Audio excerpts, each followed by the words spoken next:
Hello students, இப்போ நம்ம இதில் பார்க்க போகிறது 7ஆம் வகுப்பு கணிதம் 3ஆம் பருவம் 2வது பாடம் பார்த்திங்கன்னா சதவீதமும் தனி வட்டியும்.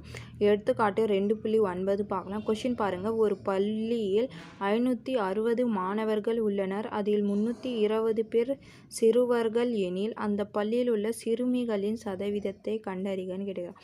அப்போ மொத்தமாக இருக்கிறது 560 பேர்.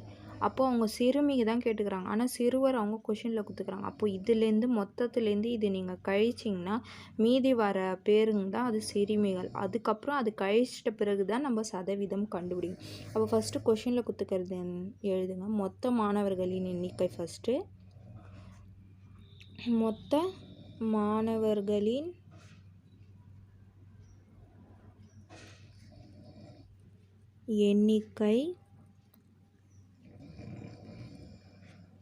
எண்ணிக்கை பார்த்திங்கன்னா 560.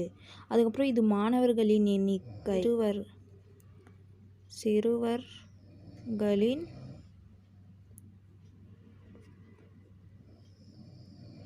எண்ணிக்கை பார்த்திங்கன்னா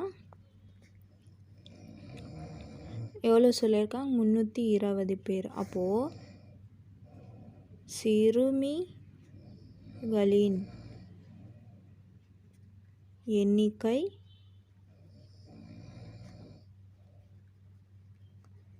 இஸ் ஈக்குவல் டு இதுலேருந்து இது கழிச்சுனா அப்போ 560 கழித்தல் 320னா இது பாருங்கள். 560ல் 320 நீங்கள் கழிச்சிங்கன்னா 0 0 போச்சுன்னா 0, 6ல் 2 போச்சுன்னா 4, 5ல் 3 போச்சுன்னா 2. அப்போது ஆன்சர் என்ன வருது? 240 பேர்.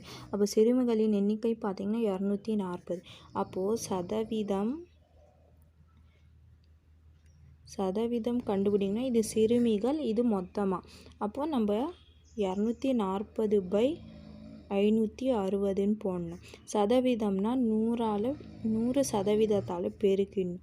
அப்போ பாருங்கள், இந்த 0க்கு இந்த 0 கேன்சல் ஆகிடும்.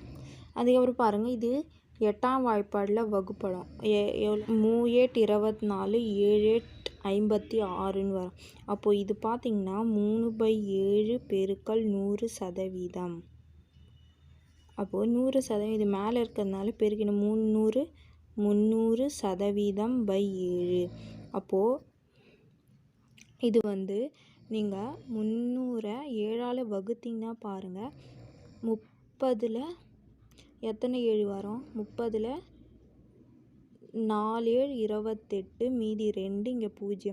அப்போது 2 14. 14னா 20ல் 14 போச்சுன்னா 6. அப்போது இங்கே புள்ளி சேர்க்கணும். அப்போது புள்ளி சேர்த்துட்டு இங்கே 0 சேர்த்துக்கணும். அப்போது 60ல் பார்த்திங்கன்னா அப்போது 8 7 56ன்னு வரும். அதுக்கப்புறம் பாருங்கள், 56னா 4 மீறுதுங்களா? அப்போ அங்கே புள்ளி ஃபஸ்ட்லேருந்தே இருக்கிறதுனால ஒரு 0 சேர்த்துக்கோம். அப்போ 40ல் பார்த்திங்கன்னா 5 35. அப்போது மறுபடியும் மீதி 5 வரும். அப்போது இந்த மாதிரி இது போயினே இருக்கும். அதனால புள்ளிக்கு அப்புறம் 2 நம்பரோடு நீங்கள் நிறுத்திக்கோங்க. என்ன ஆன்சர் வருது? 42.85 இந்த மாதிரி போயினே இருக்கும். அப்போ போயினே இருக்கிறதுனால இல்லைன்னா பாருங்கள், இங்கே 0 சேர்த்துட்டிங்கன்னா 50ல் மறுபடியும் எவ்வளோ வரும்? 7 7 49 இந்த மாதிரி வரும். அப்போது மீதி 1 வரும், 10 வரும் மறுபடி. அப்போது இங்கே 7 வருதுங்களா? அப்போது 2 நம்பர் வச்சிங்கன்னா நீங்கள் போதும். அதனால இங்கே 7 பெரிய 5 விட பெரியதுன்னா இதில் 1 கூட்டிங்கன்னா நீங்கள் நிறுத்திக்கலாம் அப்போ நம்பரை. அப்போது இது பார்த்திங்கன்னா 42.86 சதவீதம்னு வரும். புரிஞ்சுதுங்களா? இது புள்ளிக்கு அப்புறம் போயினே இருக்கிறதுனால நம்ம 2 நம்பர் போடுறதுக்கப்புறம் 3ஆவது நம்பர் எவ்வளோ பார்க்கணும். அது 5 விட அதிகமாக இருந்துச்சுன்னா இந்த நம்பரோட 1 கூட்டிக்கின்னு நம்ம சதவீதமாக மாற்றிடலாம். புரிஞ்சுதுங்களா? அவ்வளோதான் இதுக்கு ஆன்சர்.